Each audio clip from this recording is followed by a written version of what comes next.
The fashion industry is terrible. It accounts for 10% of global carbon emissions, 20% of wastewater, and what's really difficult as well is that there is so much greenwashing in the fashion industry.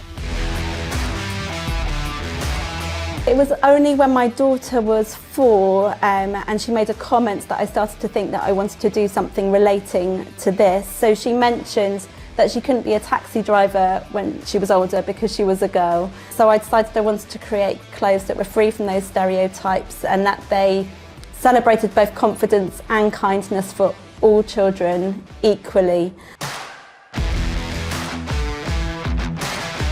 The more I researched, the more I discovered how terrible the fashion industry is. And if we can close the gap, or even better, stop that gap from a much younger age, it will allow greater equality later in life that will benefit everybody. My overall mission is... Sally, welcome to our podcast. Oh, thank you for having me. Well, thank you for joining us. It's a pleasure to have you and find out more about you. So tell us about your business and what is it that you do? So I founded Ducky Zebra.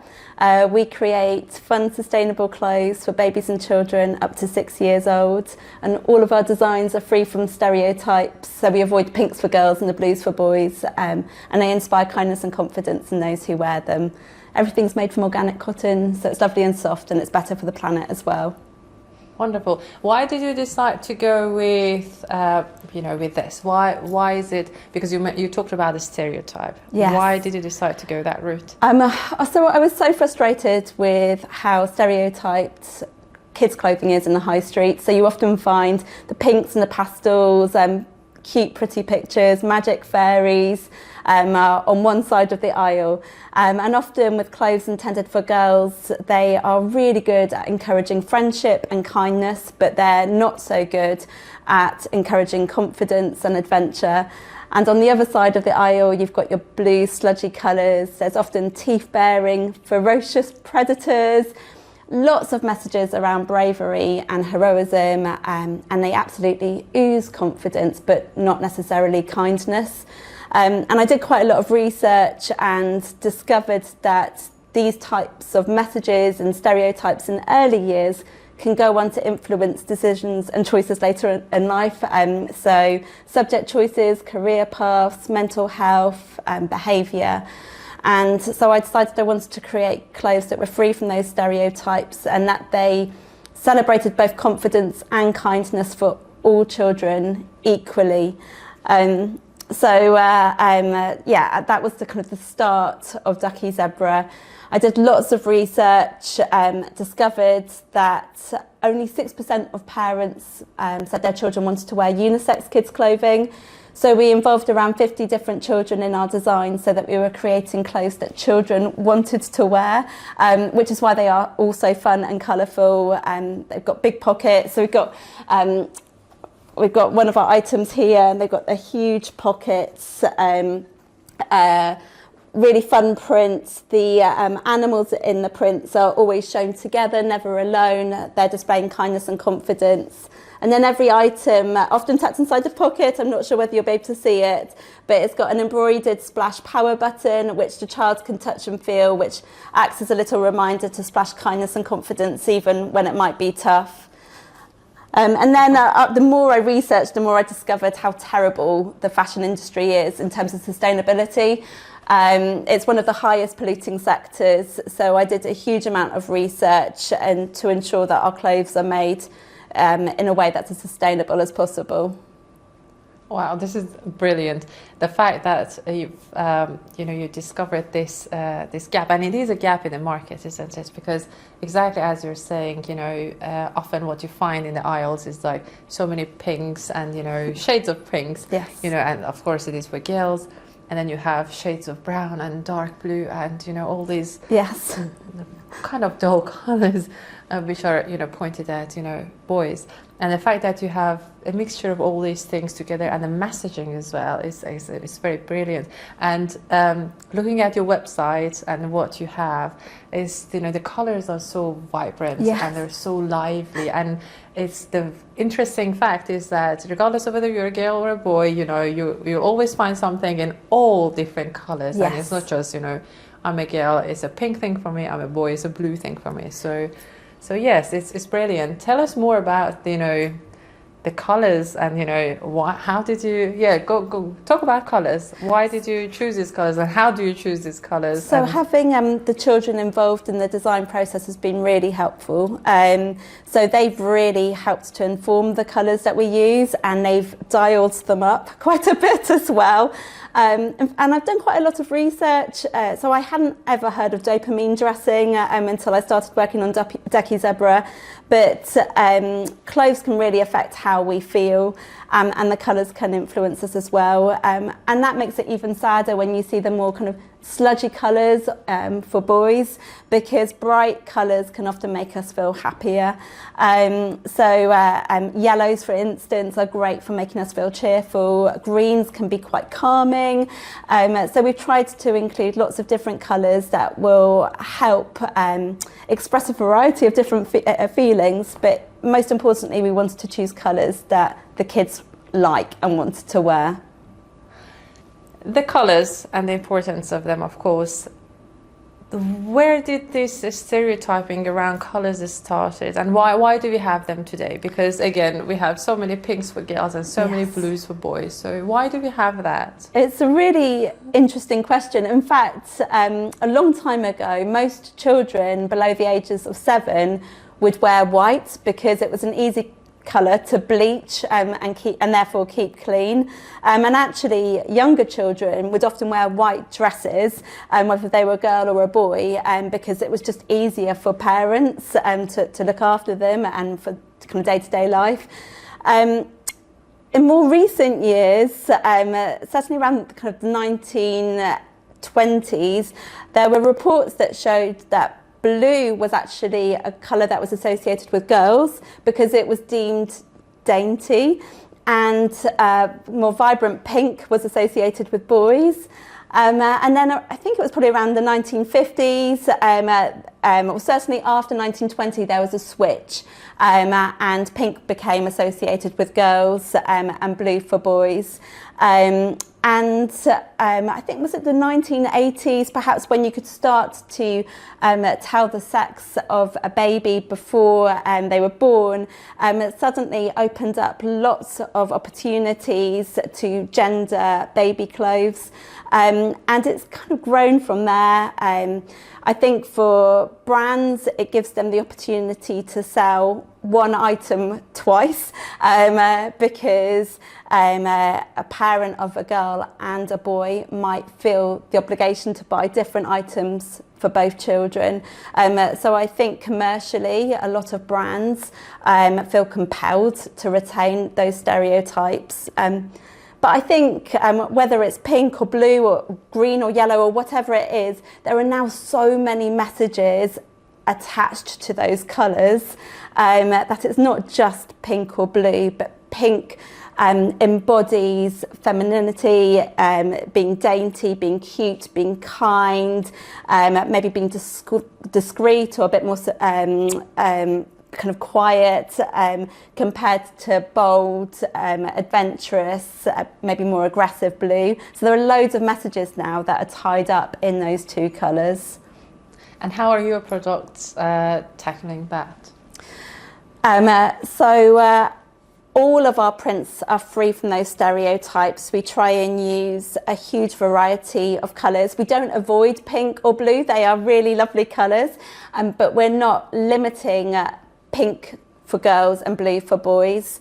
And not only do we try and avoid those colour splits, but we try and avoid the messaging splits as well. So you're trying to ensure that we embody both kindness and confidence for all children. But even little things, like you rarely see plants and flowers on clothes for boys. You don't really see rainbows. There's less kind of stars or suns on clothes for boys. So we've tried to make sure that we have flowers and rainbows for everyone, because children really like those things. And what are parents' reactions to these, and your customers' reactions to these, and also the children's reactions? Yeah, so when I first set out, I had an idea, but I didn't know whether it was any good or not. And I surveyed over 1,000 parents and carers, and I could not believe the frustration that people have towards the clothes that are currently available on the high street. And actually my original idea was much more focused around building confidence for girls, and it was through my research that I discovered how frustrated people were with clothes for boys. So there's been a really positive reaction by parents and carers. And by the children as well. And I think children love to have been involved in the design process and then seeing them come to life. Oh, that's brilliant. So does that mean that do you have like children who design things, or at least give you ideas? Yeah, so there have been around 50 children involved. Some will give design ideas, and others are involved more perhaps with the garments, the size of the pockets, the shape of the garments, the style.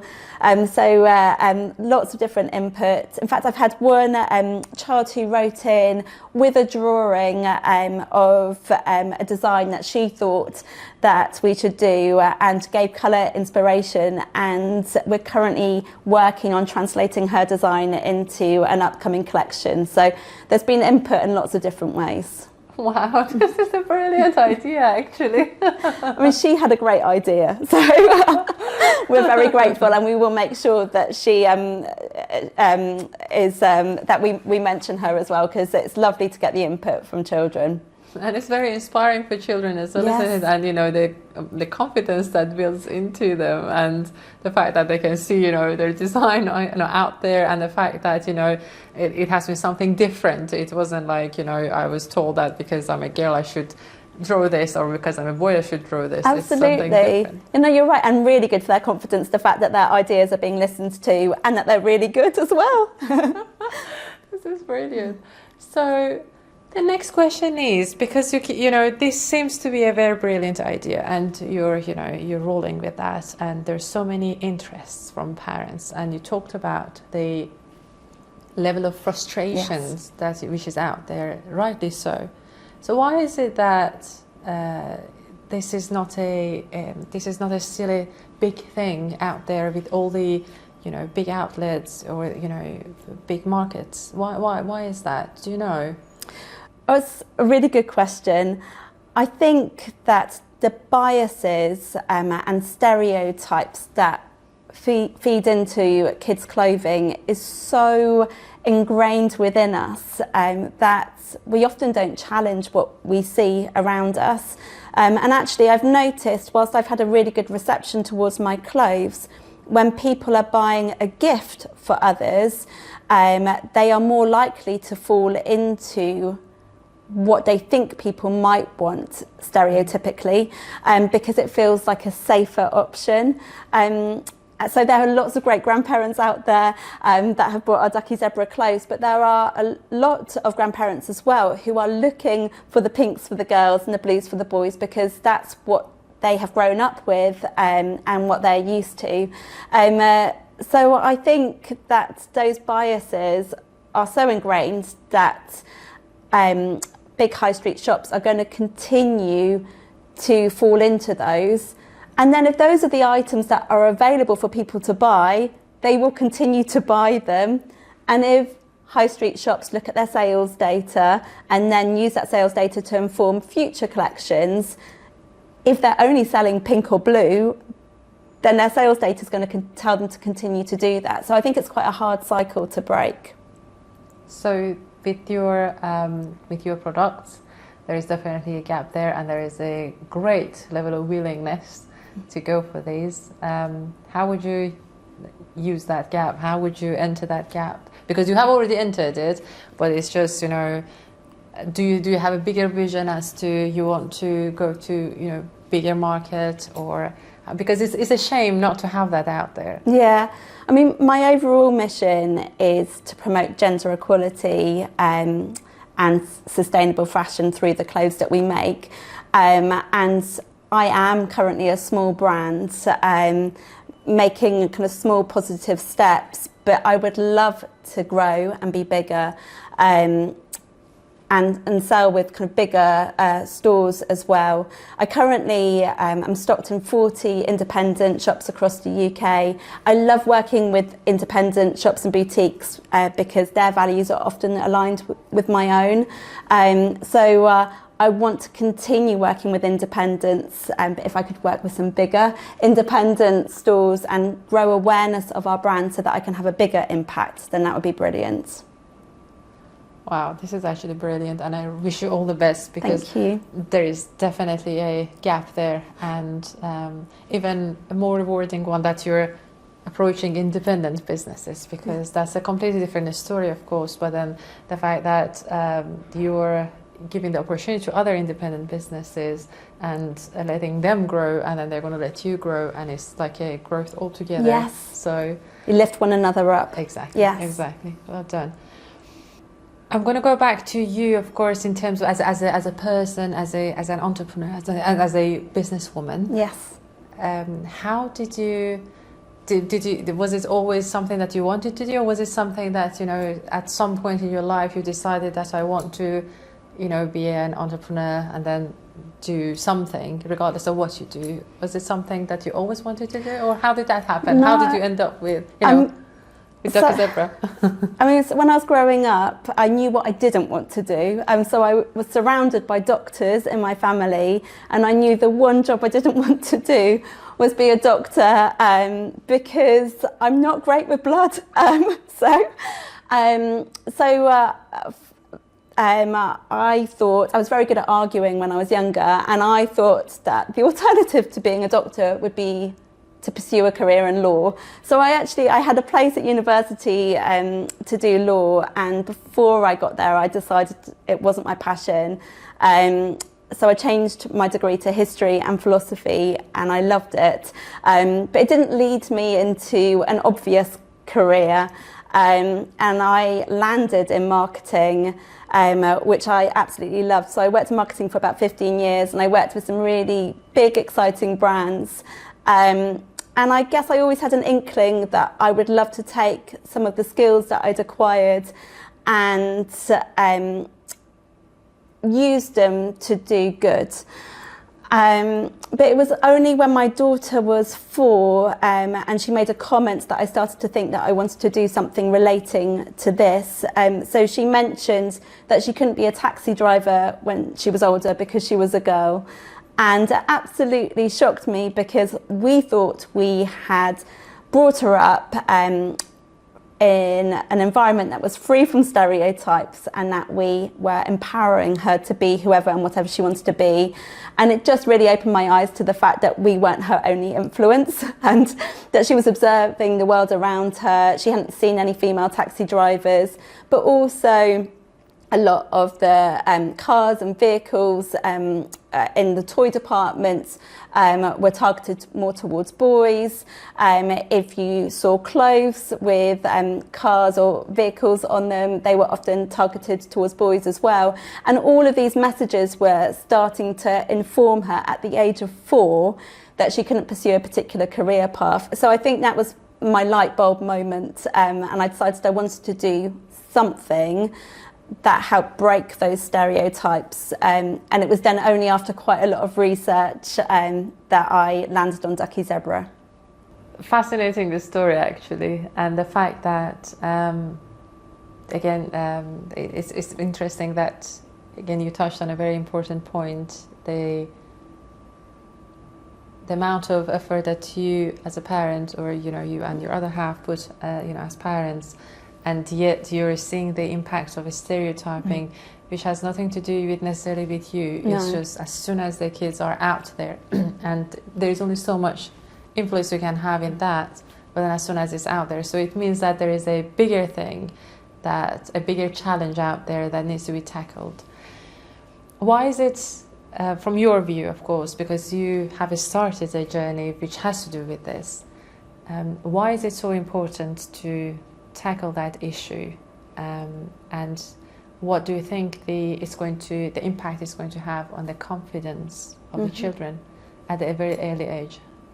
So I think, children are like sponges, and the research shows that it's between the ages of 2 and 5 in particular, where they're absorbing everything around them and they're trying to make sense of the world around them and their place within it, and they're almost trying to identify the rules within which they should be operating. And I guess easy rules might be pink for girls and blue for boys, dolls for girls, balls for boys, but there are lots of other rules that they're learning, and often at that age they're almost learning them as facts, rather than just how perhaps society is currently operating, and that really can go on to influence and shape children's decisions and lives, and then it feeds into our adult lives as well. So I think we're all kind of aware of the gender pay gap, maybe gender skill gap,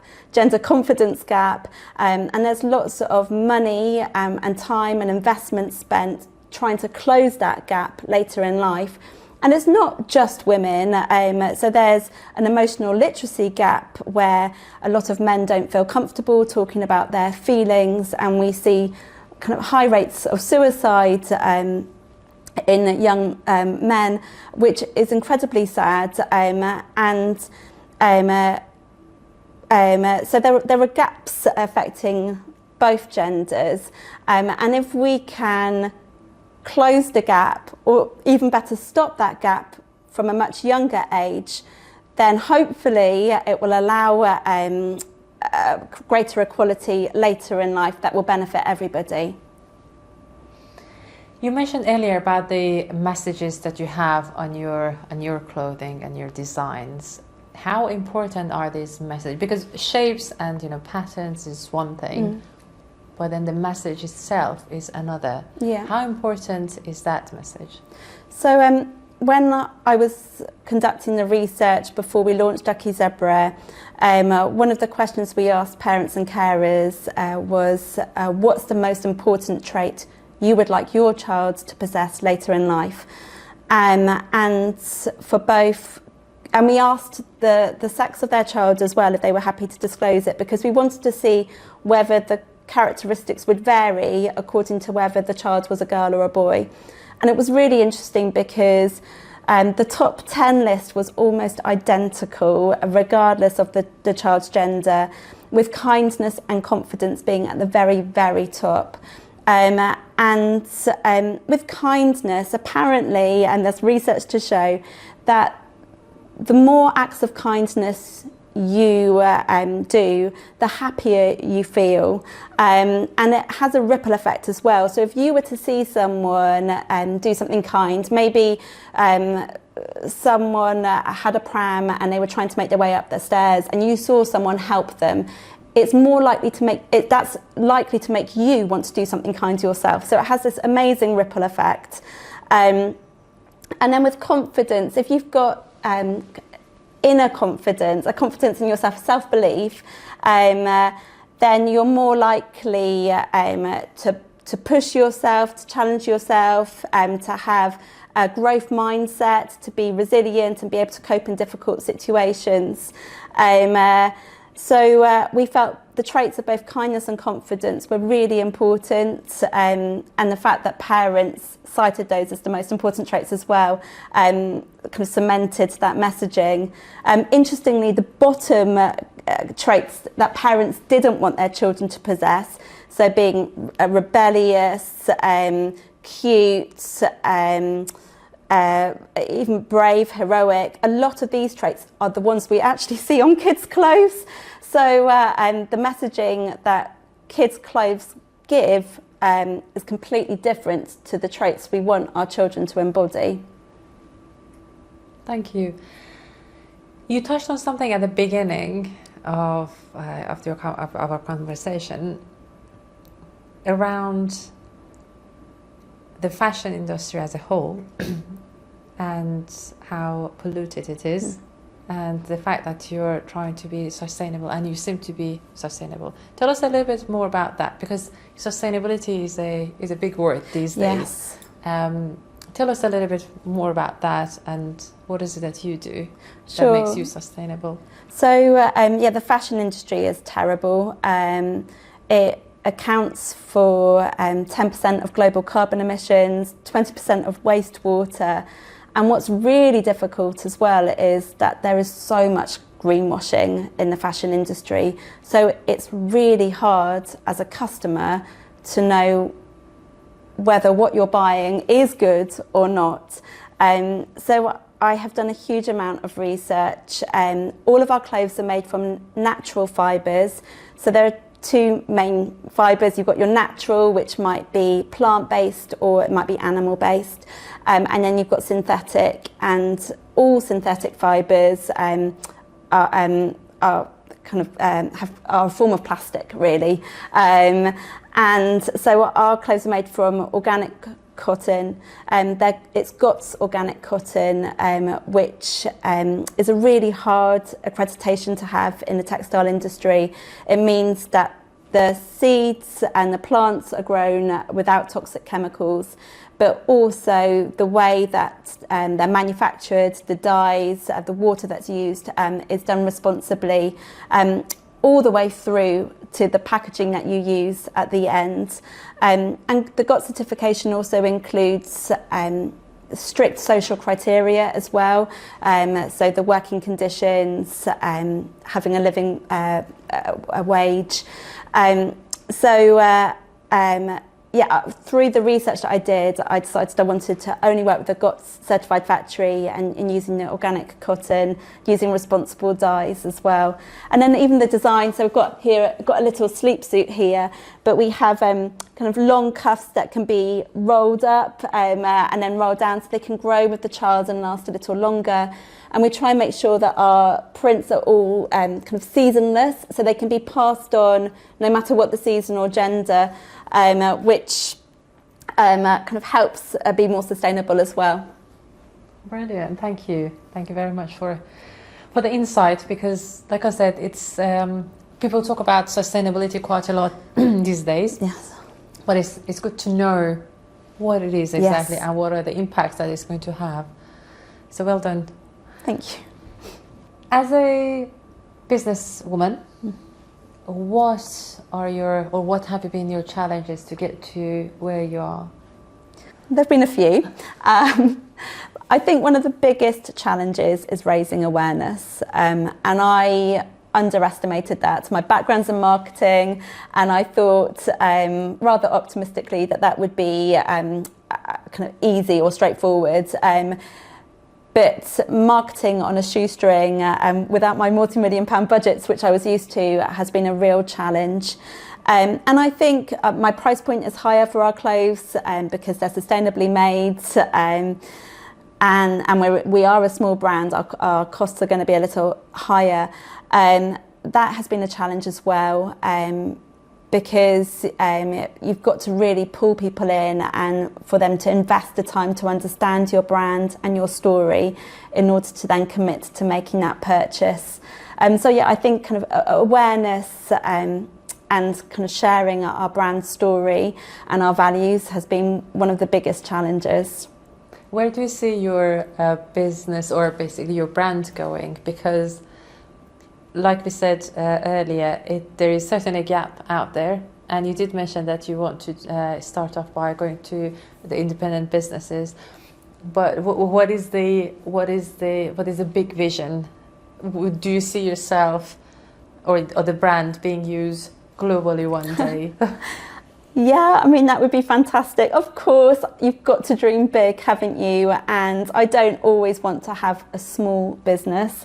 I want to have a fantastic business that is making a really positive difference globally. I want to grow responsibly and sensibly, so I want to scale up in a way that allows me to have longevity as a brand. But ultimately, I would also like to be able to influence the wider industry as well. I mean, that would be a huge achievement if you go into the high street and actually maybe you don't even need Ducky Zebra anymore, because there are no stereotypes in the kids' clothing section, and the clothes are all sustainably made. So I would love to have a wider impact on the industry as well. How would you do that awareness? Because again, the message that you have is a very key and important one, and it is out there and it needs to be resolved. And exactly as you said, that gap needs to be closed. How are you going to do that? How are you going to do that awareness? Other than, of course, you have these wonderful, beautiful products, but then if people are not aware of it, they wouldn't know it exists. And there's so many frustrating parents out there that want to have, one or two pieces of that, and they don't know it exists. But how would you send your message across? How would you do that awareness? I mean, there's a job to be done. What has been fantastic is that Ducky Zebra as a brand to our existing customers has been really well received, and they're advocates of our brand, and they are brilliant at sharing the brand through word of mouth. So I'm confident in the product and in our brand message, and the fact that our customers love it and will help with our growth. And I'm looking to invest over time, because with investment becomes a louder voice and a greater momentum as well to help share the message. You won a few prizes on the way as well, is that correct? That is correct. You've done your research. Yes. In fact, I was really excited last year. We won the Junior Design Awards for Best Unisex Brands. We were awarded gold, which was incredible. And we were also really fortunate. We won a space at the Spring Fair through Theo Pathetas, who used to be on Dragon's Den, his Small Business Sunday award. And being at Spring Fair was a great opportunity, great exposure. And in fact, whilst we were there, we took part in another competition, which we won as well, which is going to be helping fund some of the costs to return back to Spring Fair next year. So awards are a great way of raising awareness as well. That's brilliant. It's fascinating again to see that people out there are valuing that, and they know that it brings something unique and different with it. And I cannot wait to see that everywhere, because I think it is definitely a needed item out there, and people need to see it. People need to be able to use it, and I'm sure it's going to have an impact on kids. And it's exactly as you said, the colors.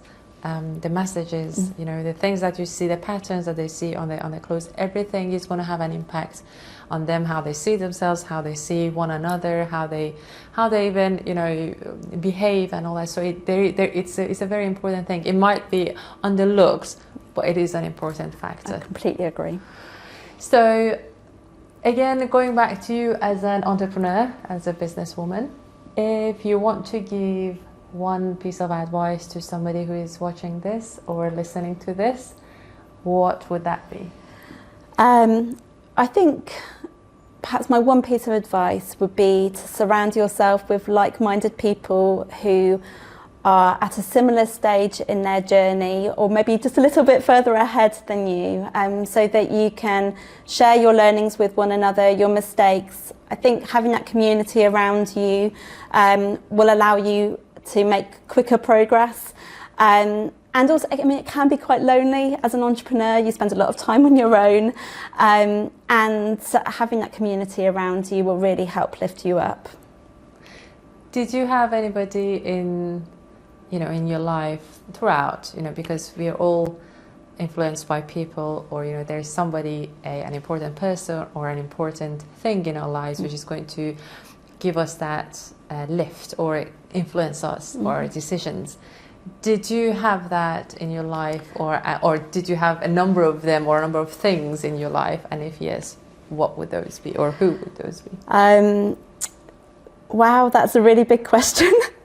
Because there are lots of people that will have influenced me throughout my life. I mean, my parents both had a very strong work ethic. I remember when I was young, they're both doctors, that we'd spend a lot of time doing ward rounds with my dad. I'm sure you're not probably meant to do that anymore, but we'd often be in the hospital on weekends, Christmas Day, with him. And my mum was a GP in a surgery, and often after school we'd be in a spare room.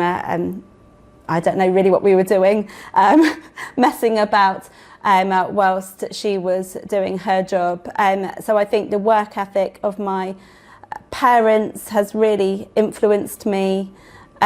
When I was 9, my mum sadly died, and it was obviously a very difficult time, but we were surrounded by so much kindness, friends and family, but also complete strangers. My dad worked very hard, he was away a lot, and there was kind of this rota of people that would look after us, and I think that really showed me how important being kind actually is. It can change someone's life, and give kind of a constant to someone. So I think that moment, the work ethic, but then that kind of kindness, and I think that experience as well has made me more resilient, more independent.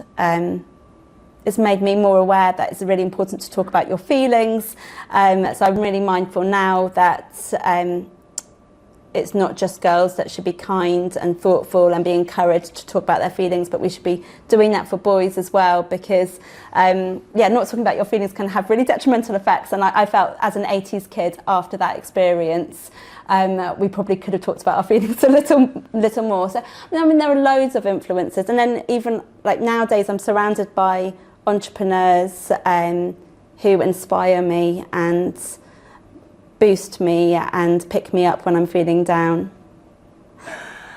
Well, Sally, thank you so much for sharing your story. Thank you. It was so wonderful, and I wish you all the best, because you've started this wonderful journey, and you have this wonderful product, and I cannot wait to see it everywhere. So thank you so much. All the I've best. really enjoyed joining you. Thank you. Thank you. It was a pleasure to have you.